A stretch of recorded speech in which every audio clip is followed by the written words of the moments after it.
Good morning, Morai Rabotai, Bruchim Abayim. We are continuing on Masechet Succah. We are on Daf Nun Vav, Amud Aleph.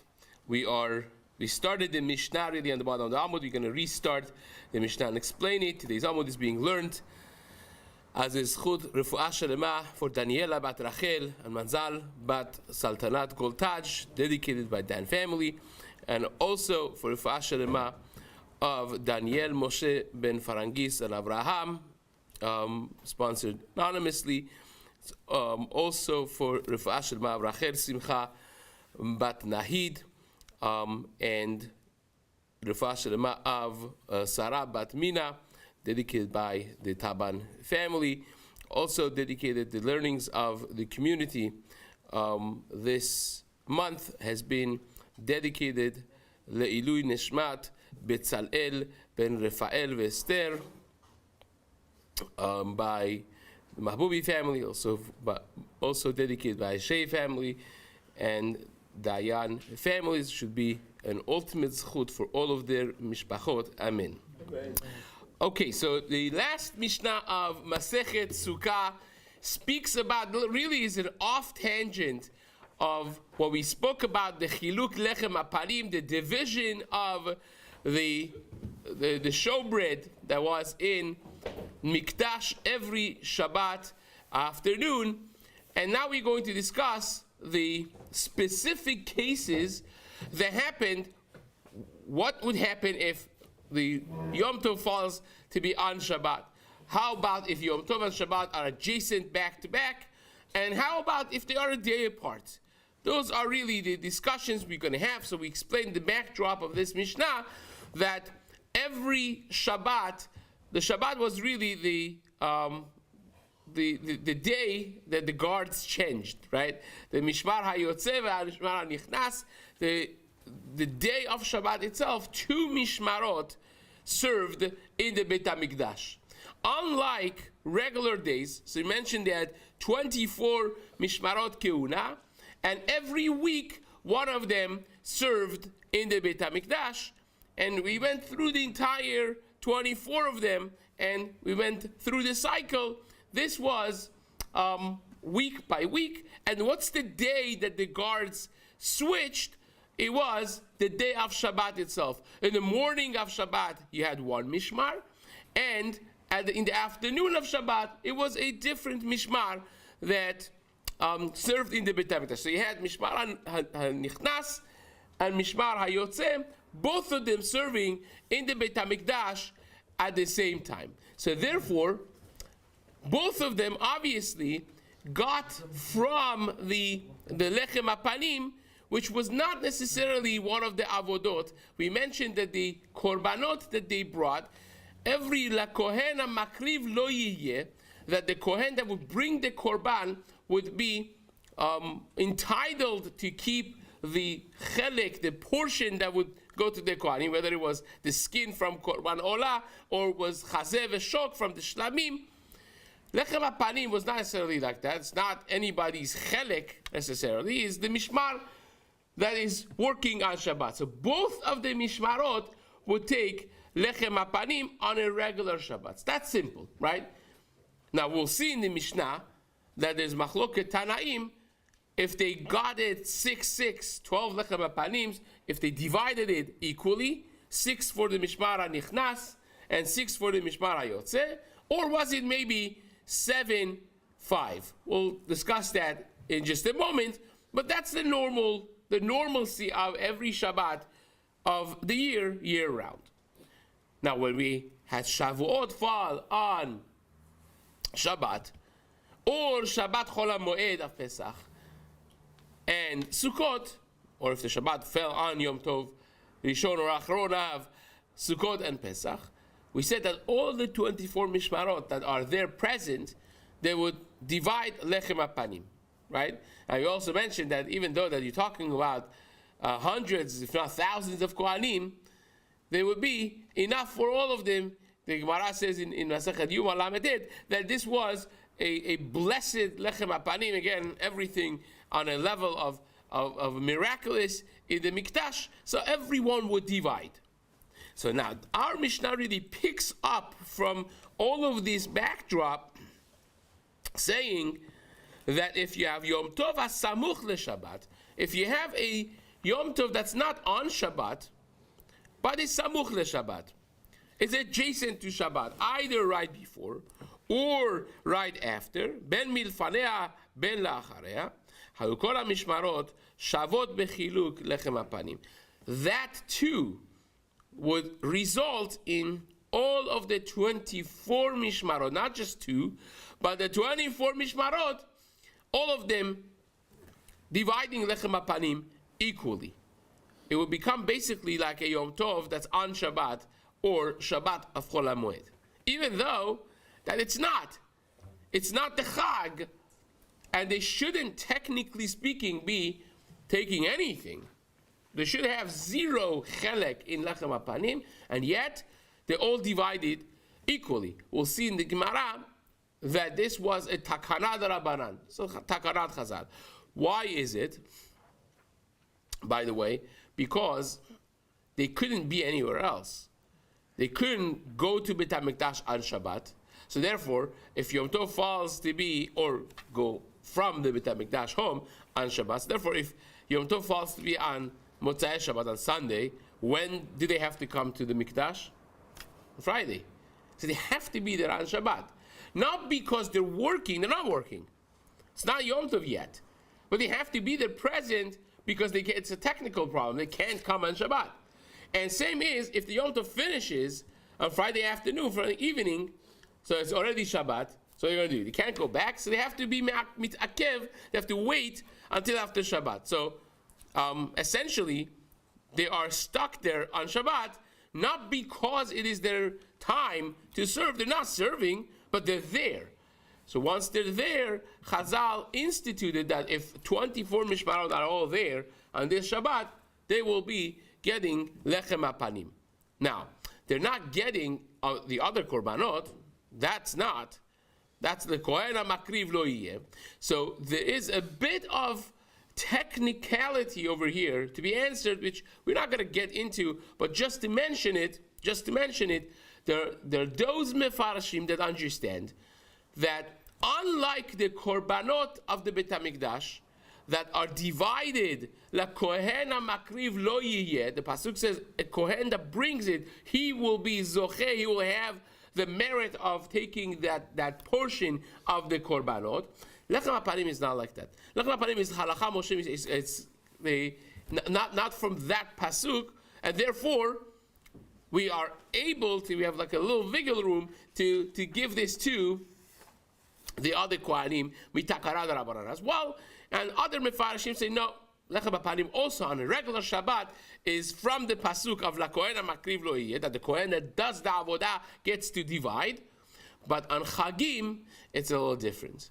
On Chagim, lechem hapanim has a different, takes a different rule to it, and therefore, before and after, we have this wiggle room to give it to the other Mishmarot HaKeuna as well. So that's just the gist of it. So says the Gemara.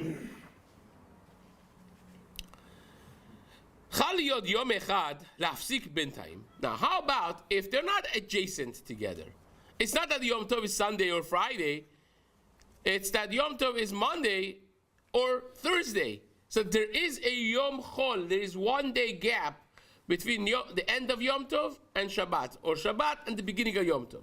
Says the Mishnah, Mishmar shezmano kavua, hanotel 10 chalot. Here also you would say for sure they should get nothing, right? That's how you would say. You think, well, it's already a day in between. Go home, right? These 24 mishmarot that are there on Yom Tov, either they were there before and now Shabbat is going to be coming in a day, or that in a day it's going to be Yom Tov. So all these mishmarot keuna that are in Yerushalayim, excited to go to do the avodah, they have nothing to do with that Shabbat, right? So let them just get nothing. The Mishnah says no. In that case also, when you have a day pause between Yom Tov and Shabbat, they'll still get something, but very small. The mishmar that was there on Shabbat, Mishmar kavua haya notel 10 chalot. The mishmar that's kavua, it's their time, which by the way, in parentheses means 2 mishmarot. Because every Shabbat, we just explained, had 2 mishmarot. The mishmar that was in the morning, the mishmar hayotze, and mishmar hanichnas. So those 2 mishmarot will get 10 of the 12 elechem apanims, ve'hamitakem notel 2. And those who are going to be the other 22 mishmarot that are going to be coming in or waiting still from before, they get 2 of lechem apanims. Again, this question comes up again. How can you have 22 mishmarot keuna? You're talking thousands of people, 2 breads. But again, a little bit would be a tremendous bracha for them. Ubishar yemot hashana, and the rest of the whole year,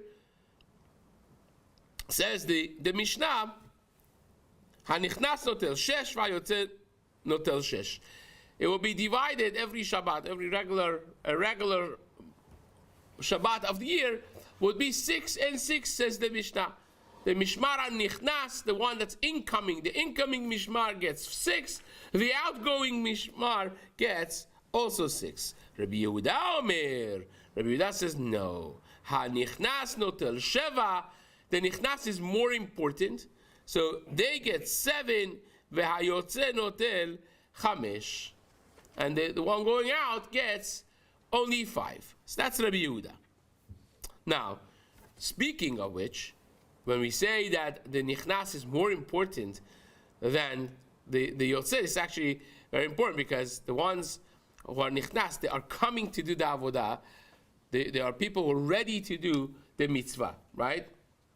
They're ready to do the mitzvah. They get more chashivut than the ones who are already done their avodah and they're on the way out. That's actually very interesting thing. You have this whole thing of someone that's coming to the shul, someone that's going out, who comes in first, right? So this is mishmar hanichnas. They're coming to do the mitzvah. We give them a little bit more importance. We give them a little bit more chashivut. And in that line, says the Mishnah, the mishmar that comes in, hanichnasin cholkin betzafon. The ones who are coming in, they take their portions in the north. Now, why is north more chashuv? A, because most of the avodot of the Beit HaMikdash are done in the north, right? And B, because the shechita is done actually there. So it's easier, it's more convenient for the Kohanim not to have to schlep things to the Darom all the way to the other side of the Azara, but to do it right where the shechita was done. So Safon is more important when it comes to the Azara than Darom. And who gets the chashivut of having Safon? Mishmar HaNichnas. Now this, the Rishonim explain, that was also a little bit of psychology as well, because we want the Mishmar HaNichnas to be seen by the people as this is the incoming Mishmar that's going to be serving for the rest of the week. And also we want the Kohanim of the old Mishmar, the Mishmar HaYotzeh, to know that, okay, we're done working, that by mistake they shouldn't go and help out in Tamid Shel Ben Arbaim, the evening korbanot of Shabbat afternoon, right? So therefore, we separate them in that way to clarify for people who are there and for the Mishmarot themselves who is who, to keep the chashivut of Mishmar HaNichnas expressed to them and to other people. So says the Gemara, HaNichnasin cholkin b'safon v'hayotzin b'darom. Now, out of all of these mishmarot, bilga leolam choleket b'darom. There was one of the mishmarot that Chazal gave them a fine. We'll see soon why they were fined. But their fine was not a one-time fine, it was always. Their mishmar always was choleket bedarom. Even if they were the incoming mishmar, they would take in the south, not in the north. That was one element of knas, a fine that they experienced. We'll see in the Gemara why they were fined like this. The tabata kvua. Not only that, but they also had locked up the ring. What's the ring? So in the north, of the Beit HaMikdash, in the north of the Chaser HaMishkan rather, right behind the body of the Mizbeach. In other words, you had the ramp going up. If you were a Kohen going up the ramp of the Mizbeach, you were facing Safon, right? So imagine you go the ramp, you're on top of the Mizbeach, you go straight. Behind the Mizbeach, that's the chelik of Safon. There were 24 rings attached to the ground of the Azara in rows of 6 and 4, right? So that's 24. For each mishmar had their ring. Now, why is this ring? Now, why was this even there? So the Gemara in Sotah, actually, at the end of Memchet, the Gemara there explains that originally they had a different method of efficiency for shchita. Now, anyone here has been in a shlachtas, has seen a cow, a real bull being shechted? No one has seen it. Okay, so I feel bad for you. These are things that you have to. I mean, those who grew up in Iran probably have seen it, because on Tisha B'Av they used to do this. They had kaparot in every Bet Knesset. So we grew up seeing it as kids. But I've been, because of my involvement with kashrut, I've been in schlachthouses, in slaughterhouses as well.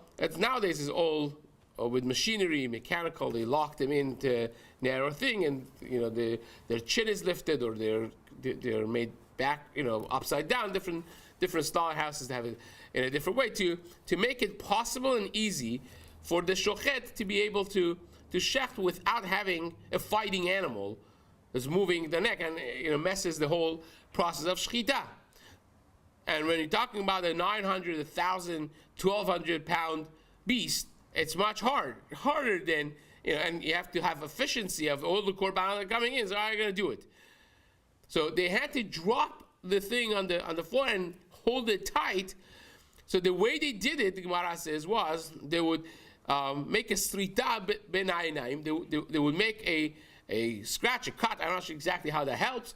Confuses the animal, or they would bang on its head with a stick, and as it's figuring it out, it already would be in Olam HaElyon, right? It would be shechted. So that's how they used to do it. Until Yochanan Kohen Gadol, out of everyone, he was the one that said, no, this is not good. This srita, maybe it looks like a mum to people, that you're blemishing the korban, and the other one that you're banging on its head, it may actually damage the krum hamoach, the brain, which would actually render the animal pasul taref. So you're not doing this anymore.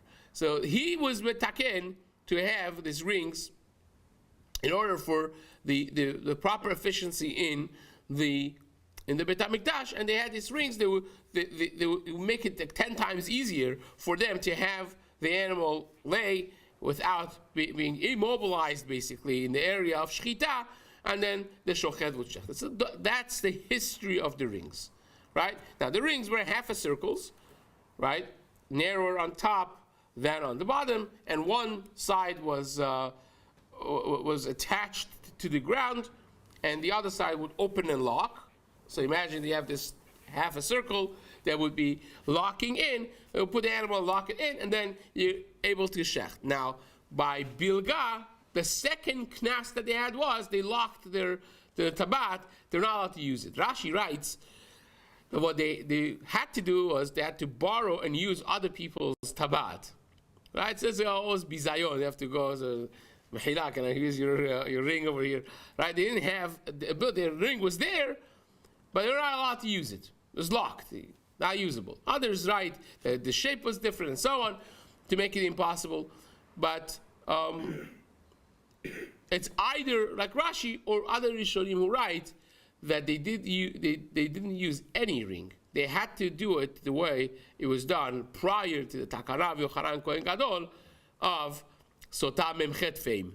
So they had to actually take 10 Kohanim, put it down, hold it steady, which makes it 10 times harder than Prasad. Let them do it the hard way, and that was part of the Kenas. Fine, either way, Rashi, not like Rashi, it would be a Kenas that was expressed publicly that everyone knew, Bilga, Tabata Kivua, you can't do it, right? And we don't end there. It's another one, more coming. Says the Mishnah, aside from this, they also had another problem, and that was chalona stuma. Their window, their cubby was locked as well. Not just the ring was locked, but their cubby was also blocked and locked. Now, what is chalon? What is cubby? So every one of the 24 mishmarot, well, when you are a mishmar of kehuna, you need your tools, right? You're doing stuff in the Beit HaMikdash, you do shchita, you need your knives of shchita. It wasn't that there was one knife and everybody used. No, every mishmar had their own utensils, so to speak, right? And those utensils, where did you put it? You took it home? No, you didn't. These are items of Beit HaMikdash. They're hekdesh, they're kodesh. So where did they put them? So they had cubbies. Where was the cubbies? So without pictures, I'm going to try to explain how this was. Imagine if you're facing the ulam of the hechal, right? So when you enter, you're entering from the mizrach. Oh, once I mentioned this, one more beautiful thing. Why the mishmar hayotze v'nichnas were on Safon and Darom from Yerushalmi based on Korban Ha'edah. Yerushalmi in Perek He, Yerushalmi in Sukkah, Perek He Halacha Chet, explains, to at least the way Korban Ha'edah explains it, this is actually going to be very geshmak for you. You remember it. Well, you remember how we spoke about the Kohen that goes up the ramp? That always, Kol ha'pniyot she'ata poneh lo yu ela derech yamin. You always go right? So imagine you're entering the Beit HaMikdash, right? The entrance of the Beit HaMikdash is on what side? Mizrach. You're coming from the east, right? Facing the Kodesh and Kodesh HaKodashim, which is in the west, right? So the entrance is from the east, facing west. When you're east facing west, your right side is what? Safon. So the mishmar that comes in is the incoming mishmar starts their journey from the right, which is Safon, and the mishmar that's going out, they end their journey on Darom before they go out. So it's a full circling of the area of the Mikdash. You come from the gate, your right side is the Safon. That's why the Mishmar HaNichnas, the incoming Mishmar, is always in the north. And then when you do your Avodah and then you go out from the left. So it's not just the Mizbeach, but it's also the whole journey of the Mishmar in the Beit HaMikdash also is Derech Yamin, going in and then going out. So again, a Gishmak way of looking at it. But now, be that as it may, when you're facing from east to west, so the Ulam is in front of you. What was is a building that is wide as you're facing it, and then Ulam would lead another door that would go into the Kodesh and then Kodesh Kodashim, right? The Holy and then Holy of Holies. The Kodesh had in it the golden Mizbeach, the small Mizbeach, Mizbeach HaKetoret, and it also had in the middle, and then further in, it had the Shulchan on the right side, right? And the menorah on the left side, and then it was the curtain of Parochet of Kodesh Kodashim, right? That's how it was. So two buildings, like a T, Lavdil, if you look at it from bird's eye view, it's a wide building which is Ulam, and then another building which is Kodesh and Kodesh Kodashim this way. Me standing in front. Now, this T, on the right side of the person facing the Ulam, on the right side behind the T, right? So you don't see it. It's very much hidden from the eye of a person that's inside the Azara. Behind this T, in the back bottom of that building, there were 3 rows of 8 cubbies, so that's 24, that were designed for every mishmar to have their cubby. You put your stuff, you put your knives and everything else that you need for the avodah to mitash. So by Bilga, their cubby was locked. No cubby, right? So there's 3 different elements on La'achara Yom Tov Acharon. If you want to suggest that Midafana means the Yom Tov Rishon, which is before Shabbat, and Yom Tov Acharon is after Shabbat, that would make it that we're talking about Shabbat Chol HaMoed, right? You're saying Yom Tov Rishon is before Shabbat, Yom Tov Acharon is after Shabbat. That's Shabbat Chol HaMoed, right? So you need to tell me that. That already we learned, that Shabbat Chol HaMoed, all the 24 Mishmarot, they're going to be sharing together, right? So it says, the Gemara, Hainu Shabbat Shabbat Chag, that's Shabbat of the Chag, Shabbat Chol HaMoed. And Lefanah Yom Tov Acharon, La'achara Yom Tov Rishon. What we're talking about, Lefanah means the last Yom Tov Acharon is before Shabbat. That means you finish the whole Chag on Friday, and Shabbat is adjacent to the Chag. And when we say La'achara means that you have Shabbat, and then Yom Tov Rishon is right afterwards. So it's Erev Chag is on Shabbat. So says the Gemara, my Tama, why is it that we have to divide the Lechem HaPanim, even though that Shabbat has nothing to do with Chag? It's not Chag. These Kohanim of the other 22 Mishmarot have zero allowance to do anything in the Beit HaMikdash on that Shabbat. They're not allowed to. It's not Chag. So why are you giving them Lechem HaPanim? Says the Gemara, my time, Makon the honey, Mekadmi Wani Meachri, Tikenu Rabbanan, Milta, Ki Hechi de Nichlu Bahade Hadadi. Says the Gemara, it's very simple, because these people cannot be anywhere else. They can't come on Shabbat, they can't leave on Shabbat. So if you have a Shabbat adjacent to the Chag, they have to be there on Shabbat.